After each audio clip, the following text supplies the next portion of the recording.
अस्सलामुअलैकुम and welcome to my channel. जैसा कि आप आजकल देख रहे हैं कि मैं drama top of the drama है आजकल, और ये बहुत ही ज़्यादा फेमस और ट्रेंड में आ गया है क्योंकि आयज़ा ख़ान जैसी बिग एक्ट्रेस जिन्होंने इस ड्रामे में एक इगोइस्टिक फ़ीमेल का रोल प्ले किया, जिन्हें अपनी मैं में रहना पसंद है, जो बहुत एरोगेंट टाइप की है यानी घमंडी है।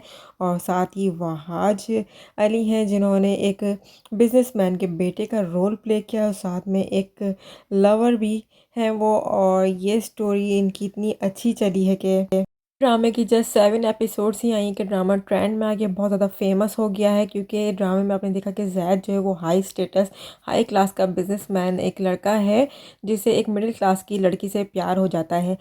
जैद आई थिंक अरबपति का बेटा है, क्योंकि जिस हिसाब से आयरा के भाई बोलते हैं कि उनकी सैलरी में ख़र्चा घर का चल तो रहा है, उस हिसाब से ऐसा लगता है जैसे कि आयरा के भाई मिडिल क्लास में, वो भी अमीर इंसान है, लेकिन पता चलता है कि वो एक मामूली से ऑडिटर होते हैं। तो इसलिए जैद को शायद अरबपति दिखाया गया है। तो जैद जहां अपने फादर से कहता है कि वो आयरा से शादी करना चाहता है और वो मिडिल क्लास की एक लड़की है, तो जिस पर उसके फादर जो अपनी हाई क्लास हाई स्टेटस के बारे में बात करते हैं और वो मना कर देते हैं, सीरियसली बिल्कुल सीधे सिरे से मना कर देते हैं कि वो मिडिल क्लास में शादी करना नहीं चाहते, अपने स्टेटस के ही लोगों में वो शादी करना चाहते हैं। और इसीलिए वो मुबशरा से शादी पर एग्री हो जाते हैं, क्योंकि मुबशरा जो है मुहिब से डाइवोर्स के बाद, और मुहिब ने जो उसका तमाशा लगाया था डाइवोर्स का, उसके बाद मुबशरा बहुत ज़्यादा अपसेट थी। उसके बाद उसका दोस्त उमैर भी आया, तो उमैर से जस्ट फ्रेंडशिप थी, और उमैर से जब शादी की ऑफ़र की तो उमैर ने सीधा मना कर दी, जिस पर मुबशरा और ज़्यादा डिसहार्ट हो गई और ज़्यादा परेशान हो गई है।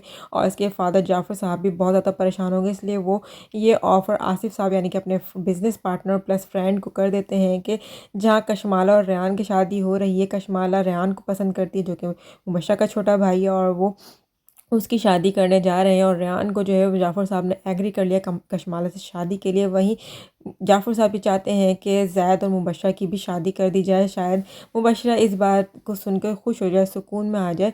तो आसिफ साहब को ज़ैद ऑलरेडी बता चुका है कि वो आयरा से शादी करना चाहता है, तो जिस पर आसिफ साहब एग्री नहीं है। बट ज़ैद की ज़िद के आगे, क्योंकि ज़ैद ये बोल देता है कि आई एम योर सन, के मैं अपने बाप का ही बेटा हूँ, और मैं जो है अपनी तरफ से कोई कदम उठाऊं उससे पहले आप जो है जाकर शादी की बात कर लें। तो उनको जैद की धमकी जो है समझ आ जाती है, इसलिए वो परेशान होकर आसिफ साहब आमिर से बात करते हैं। आमिर को अपने ऑफिस में बुलाकर उसको जस्ट ये कहते हैं कि वो अपनी बेटी को, अपनी बहन को ये कहे कि वो जैद की ज़िंदगी से चली जाए।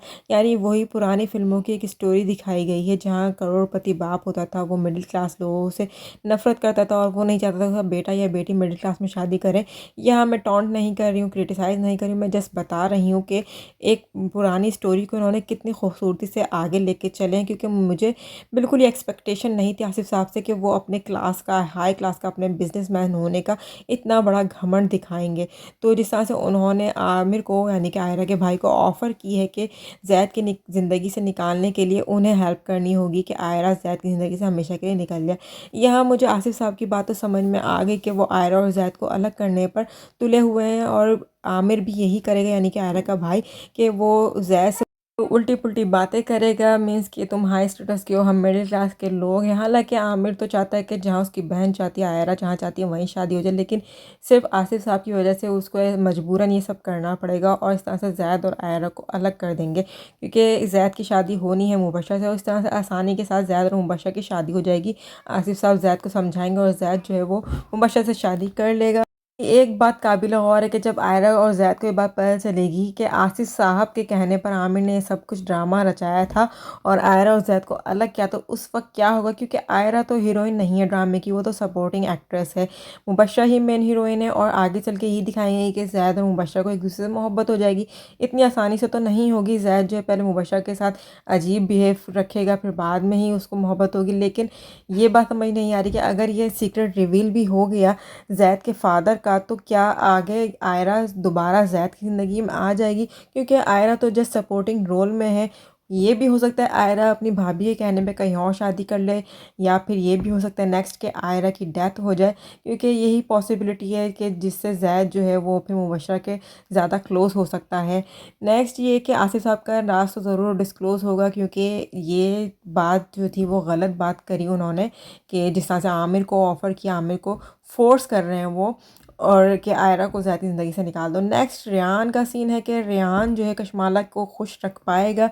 I don't think so. Kashmala जिस ज़िद से शादी कर रही है ज़ाहिर से कि वो उसको पसंद करती है, बट रेहान ना सिर्फ कशमाला के साथ बुरा सलूक करेगा बल्कि वो बिज़नेस में भी कुछ ना कुछ लॉस करेगा, कुछ ना कुछ चीटिंग्स करेगा जिसका पता जैद को लग जाएगा। सो ड्रामे में आगे क्या होने वाला है, अभी तक तो ड्रामा बहुत इंटरेस्टिंग चल रहा है। आयज़ा ख़ान की एक्टिंग काफ़ी अच्छी है, सबको पसंद आ रही है। क्या आगे चल के ड्रामा और इंटरेस्टिंग हो जाएगा या आगे चल के ड्रामा बोरिंग हो जाएगा, जानने के लिए देखते रहिए हमारा चैनल, हमारे रिव्यूज़। इसी के साथ ही मुझे दीजिए इजाज़त। अल्लाह हाफ़िज़। अब तक के लिए इतना ही।